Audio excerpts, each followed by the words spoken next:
2017 헌가 35, 2019 헌가 23. 제청법원, 전주지방법원 등.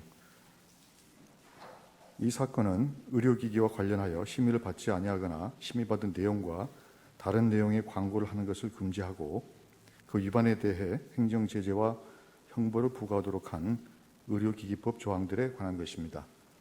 먼저 주문을 선고하고 법정위원회 요지는 이선의 재판관께서, 재판관 이영진의 반대 의견의 요지는 이영진 재판관께서 설명을 하겠습니다.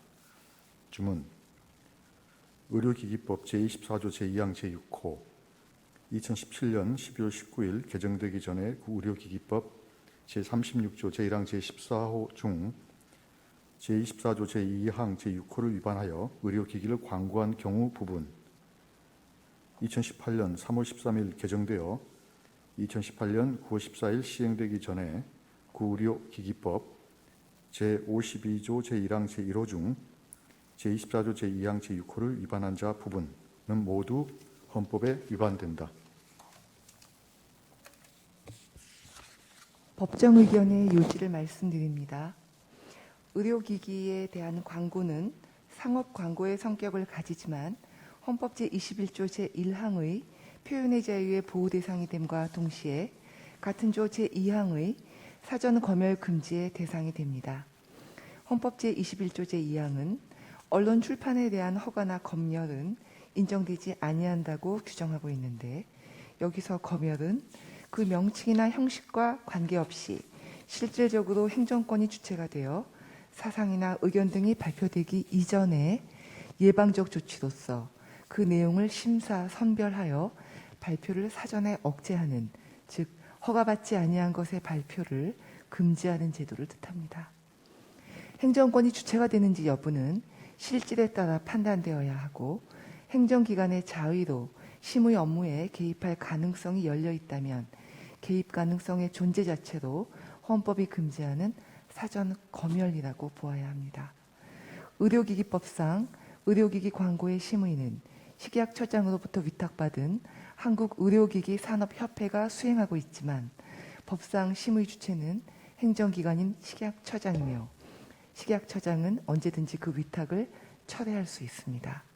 심의위원회의 구성에 관하여도 식약처 고시를 통해 행정권이 개입하고 지속적으로 영향을 미칠 가능성이 존재하는 이상 그 구성에 자율성이 보장되어 있다고 보기 어렵습니다. 식약처장은 심의 기준 등의 개정을 통해 심의 내용 및 절차에 영향을 줄 수 있고, 심의 기관의 장은 매 심의 결과를 식약처장에게 보고하여야 하며, 식약처장이 재심의를 요청하면 심의기관은 특별한 사정이 없는 한 이에 따라야 한다는 점에서도 그 심의 업무 처리에 있어 독립성 및 자율성이 보장되어 있다고 보기 어렵습니다. 따라서 이 사건 의료기기 광고에 대한 사전 심의는 행정권이 주체가 되어 이루어지는 사전 심사로서 헌법이 금지하는 사전 검열에 해당하고, 이러한 사전 심의 제도를 구성하는 이 조항은 모두 헌법에 위반됩니다. 재판관 이영진의 반대 의견의 요지를 말씀드리겠습니다. 의료기기 광고와 같은 상업적 광고도 표현의 자유의 보호 대상이 되고 사전 검열 금지 원칙의 적용 대상이 된다는 점에 대한 판단은 법정 의견과 같습니다.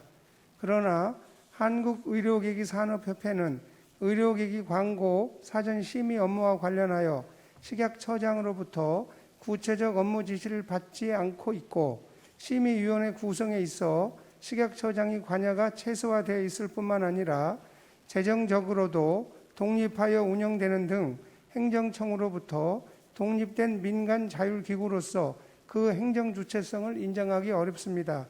따라서 이 사건 의료기기 광고 사전 심의는 헌법이 금지하는 사전 검열에 해당한다고 할 수 없습니다.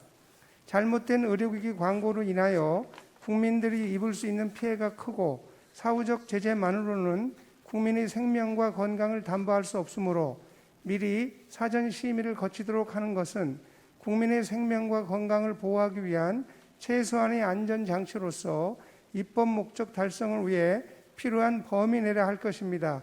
따라서 과잉금지 원칙에도 위반되지 않습니다.